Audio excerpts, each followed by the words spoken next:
সূরা ইখলাস একবার, সূরা ফালাক একবার, সূরা নাস একবার পরে হাত একত্রিত করে ফু দিয়ে গা মাসাহ করবেন। এই কাজটা 3 বার করবেন। একবার আয়াতুল কুরসি পড়বেন, সূরা বাকারার 255 নম্বর আয়াত, আল্লাহু লা ইলাহা ইল্লা হুয়াল হাইয়ুল কাইয়ুম, এটা শেষ পর্যন্ত। এরপর সূরা বাকারার শেষের 3টা আয়াত পড়বেন, লিল্লাহি মা ফিস সামাওয়াতি, এখান থেকে ফানসুরনা আলাল কওমিল কাফিরিন পর্যন্ত।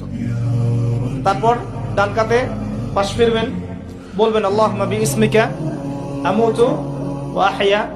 হাত নিবেন, হাতে গুনতে থাকবেন সুবহানাল্লাহ সুবহানাল্লাহ সুবহানাল্লাহ 33 বার, আলহামদুলিল্লাহ আলহামদুলিল্লাহ আলহামদুলিল্লাহ 33 বার, আল্লাহু আকবার আল্লাহু আকবার আল্লাহু আকবার 34 বার। ঘুমিয়ে যাবেন।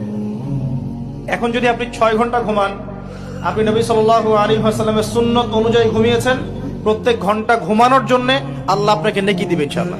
এমনি ঘুমালে নেকি হতো না, রেস্ট নেওয়া হতো।